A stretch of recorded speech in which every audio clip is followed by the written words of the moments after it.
여러분, 요즘 지역화폐 관련해서 참 시끄럽죠. 한국조세재정연구원에서 지역화폐에 대한 효과 분석을 보고서로 냈습니다. 지역화폐 효과가 그렇게 많지 않다, 이런 이야기가 핵심이죠. 그랬더니 이재명 경기도지사가 지금 뭐라고 했어요? 그야말로 문책하라, 뭐 적폐다, 이렇게까지 표현하면서 진짜 말도 아니게 이게 커졌어요. 도대체 지역화폐가 뭐길래 이렇게까지 정치적인 이슈로 커졌느냐. 저는 경제 사안들이 계속 정치적인 이슈로 발전된다는 게 너무 안타깝습니다.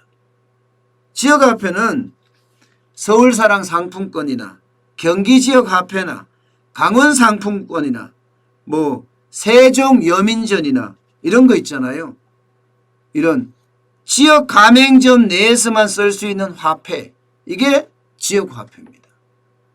경기도는 뭐 지역화폐 굉장히 많이 해왔죠. 옛날에 성남 시장 때부터 이재명 경기도지사는 이쪽에 관심이 많아서요. 뭐 청년들에게 돈도 나눠주고, 그게 청년수당이라는 거예요.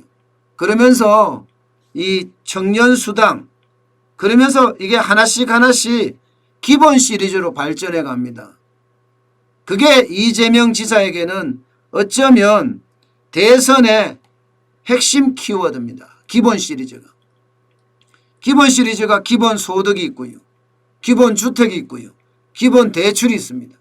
모두가 제가 봐서는 자본주의하고는 완전히 상반된 그런 내용이 아닌가 싶어요. 시장경제라는 게 거기에 도대체 존재하는지 저는 솔직히 좀 모르겠습니다. 어쨌든 그렇게 이게 지역화폐라는 게 굉장히 시끄럽고 문제가 많은 거 맞습니다. 자, 지역화폐가 그럼 얼마나 늘어났을까? 제가 11배 폭증했다고 했잖아요. 실제로 11배 폭증합니다. 이렇게 말입니다.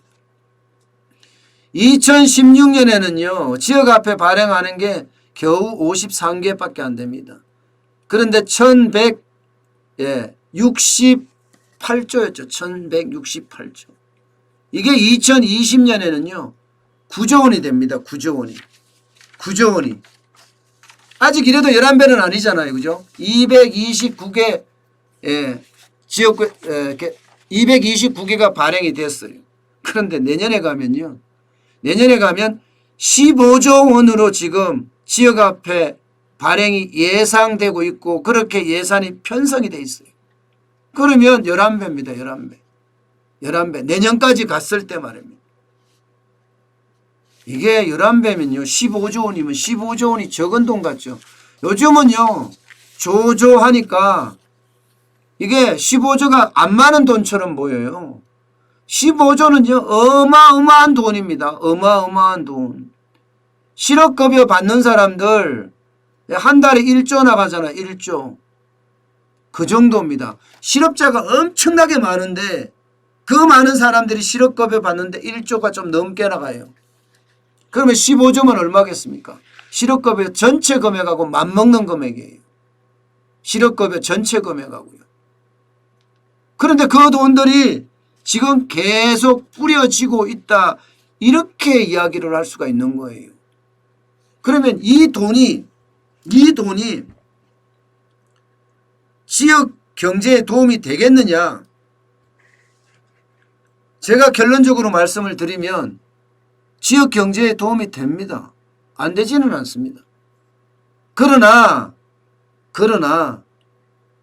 이게 1,000원을 풀면 1,000원이 도움되는 건 절대 아니에요. 그 지역화폐를 풀 때 반짝 효과, 조금의 반짝 효과가 있을 뿐이라고 생각해요. 우리가 긴급재난지원금을 뿌려봤잖아요. 14조 3천억 원을 뿌려봤습니다. 그런데 그게 우리 경기 부양에 얼마나 도움이 됐습니까? 거의 경기 부양에 도움이 안 된다 이야기할 정도예요. 반짝 효과가 있었다. 이게 지금까지의 전체적인 평가입니다. 예, 반짝 효과만 있었다. 그러면 지역화폐도 마찬가지라는 의미입니다. 지역화폐도 발행할 당시에 반짝 아주 조금의 효과밖에 없다. 이렇게까지 말할 수가 있는 겁니다. 여러분 생각을 해보세요. 긴급재난지원금을 뿌렸을 때 돈이 당장 급한 사람들은 그 돈으로 소비를 했겠죠. 그죠? 그런데 돈이 당장 급하지 않는 사람들은요. 그 돈으로 소비했어요. 그 돈으로. 내 돈은 안 썼어요. 내 돈은. 돈이 없는 사람은 받아서 썼지만 돈이 많은 사람은 그냥 받아서 그 돈을 썼어요. 그런데 조금 더 썼다. 이거 조금 더 썼다. 이게 아주 지엽적인 제한적인 효과라는 이야기입니다. 예를 들어서 한 달에 100만 원을 쓰는 사람이 있다고 쳐요. 100만 원을 쓰는 사람. 그냥 한 달에 100만 원씩 고정 지출을 한다고 쳐요. 그러면 지역화폐로 가자고요. 지역화폐 50만 원을 줬다고 쳐요. 그러면 150만 원을 받게 되는 거죠. 그러면 150만 원을 소비할까요? 150만 원을 안 합니다. 지금까지 계속 100만 원을 소비해 왔던 사람들은 100만 원보다가 조금 더 소비를 할 거예요. 왜냐하면 공짜 돈이 생겼으니까 고기 한번 먹자 이게 다지. 예, 야 공짜 돈이니까 50만 원치 뭐 때려 먹자 이렇게는 하지 않는다는 뜻입니다. 대부분의 소비자가. 그러면 결국은요 지역화폐가 소비 대체 효과를 가져올지언정 소비 진작 효과는 그렇게 크지 않다. 이렇게 해석할 수가 있거든요. 이렇게 해석할 수가. 그런데도 불구하고 지역화폐는 계속 늘어나게 됩니다. 이렇게. 자, 이렇게 늘어나게 되면요. 저는 일단 지역경제에 또 국가경제에 큰 문제를 발생시킬 수도 있다고 저는 생각을 해요. 왜냐하면요. 이게 15조가 보조금이에요. 보조금. 정부가 지원하는 것은 보조금이라고요. 이 보조금은요. 실제로 보면 지역화폐를 발행을 할 때 액면가보다가 5%나 10% 할인된 가격에 하잖아요. 그러면 이 할인된 가격을 정부하고 지자체 예산으로 메웁니다. 이게 정부 보조금이에요. 이게 정부 보조금. 그런데 지금 지역화폐는요. 지자체장은 언제든지 마음대로 무한대로 발행할 수가 있습니다. 실제 지역사랑 상품권 이용 활성화에 관한 법률 이게 법률이 있습니다. 그러면 지자체장은 일정 금액이나 물품 용역의 수량을 기재해서 발행 및 판매할 수 있다. 해당 지자체 여력 내에서 지역화폐를 무한대로 발행할 수 있다는 거예요. 이렇게 되면 여러분 지역화폐 발행 자체가 점점 커지고 이 커지는 게 영향을 더 많이 미칠 거다 이렇게 봅니다. 영향을 더 많이 미칠 거다. 자, 이게요. 정부 보조금만 딱 떼서 보면요. 정부 보조금만 지금 15조를 발행하는 것 중에 정부 보조금만 딱 떼서 보자고요. 정부 보조금만. 그 딱 떼서 보면 이것도 적은 금액이 아니에요. 2019년에는 884억 원이었습니다. 그런데 올해요. 본 예산은 1113억 원이었는데 추경이 5577억 원 냈어요. 5577억. 이렇게 돈이 새 나갔어요. 혈세가. 내년에는요. 1조 500억 원이지만 아마 이것도 적다고 이야기할 정도예요. 적다고. 보조금만 이렇게 나가요. 보조금만. 거의 내년에 지금 한다는 게 얼마였습니까? 내년에 한 15조 내외로 지역화폐가 발행이 된다는데 거기에 쏟아부을 정부의 예산은 1조 500억 원이라는 거예요. 1조 500억 원. 제가 이 지역화폐가 이렇게 많이 되면 문제가 될 수 있다는 것, 지역적으로도 문제가 되고 국가적으로도 문제가 될 수 있다는 것은요, 이겁니다. 지역 재정, 지방자치단체 재정이 굉장히 나빠질 가능성도 굉장히 크고요. 왜냐하면 지방자치단체의 자립도가 굉장히 낮아요. 지방자치단체의 자립도가 아마 서울이 제일 높을걸요. 나머지는요, 자립도가 한 20% 30% 되는 데도 많습니다. 그런데 지역화폐 이렇게 막 발행하고, 그래서 그 돈으로 농민수당, 청년수당, 자영업자수당 막 뿌리면 과연 지방재정이 괜찮을까요? 지금까지 지방이요, 지방 부채만 25조 원이 넘습니다. 25조 원이. 이거는요, 지방정부 부채가 25조 원이에요. 지방정부에도 공기업이 있습니다. 이 지방정부의 공기업 부채까지 따지면 여기도 엄청납니다. 그러니까 지방재정 자체가 완전히 뭉개진다는 이야기예요. 지방재정이 뭉개지면 당연히 중앙정부의 부채도 늘어납니다. 지방정부의 부채가 늘어나면 당연히 늘어나죠. 그럼 여기도 어려워지는 거예요. 여기도. 다시 말해서 이 지역 화폐가 발행이 늘어나면 늘어날수록 내년에 15조라니까 적은 수치가 아니에요. 그러면 국가 부채도 그만큼 늘어난다. 이렇게 하나의 어떤 큰 악재, 악재라고 해야 되나요? 나쁜 점이 있고요. 또 하나가 있습니다. 또 하나가.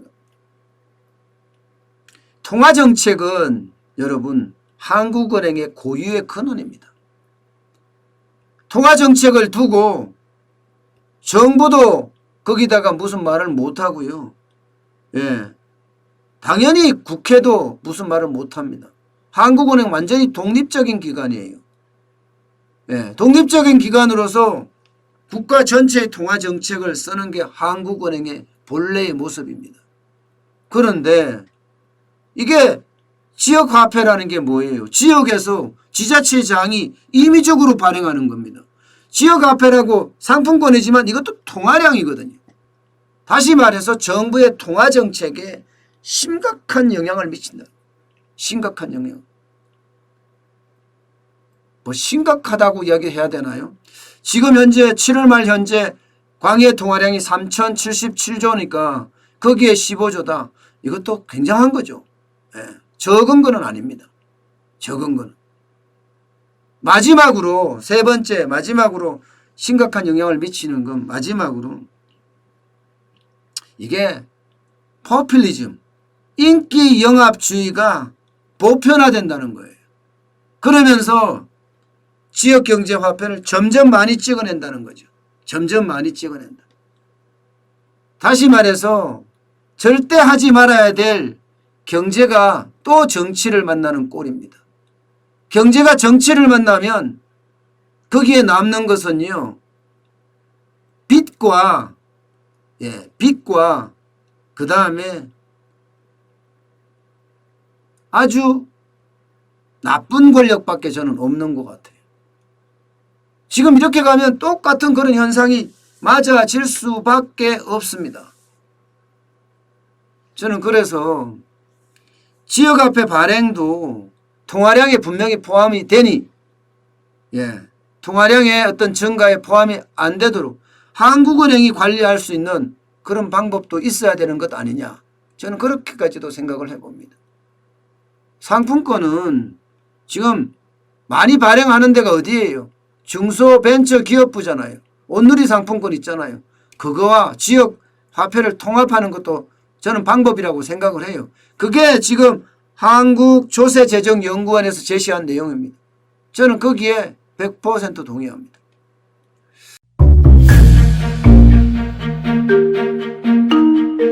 세종대왕과 샤넬 넘버5, 벤츠 자동차의 최고급 기종인 마이바흐의 공통점을 아시나요?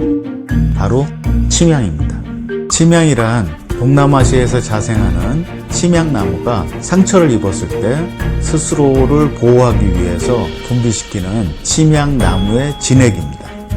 진침향은 태국산 침향과 러시아산 녹용, 그리고 국산 홍삼, 백봉령, 또 산수유, 당귀, 숙지향, 꿀로 이루어진 치명한으로 만성 피로나 또 스트레스, 기력이 저하된 직장인분들, 또 수험생들, 연세 드신 어르신분들이 드시면 좋은 환입니다. 진치명 여러분들께 자신있게 권해드립니다.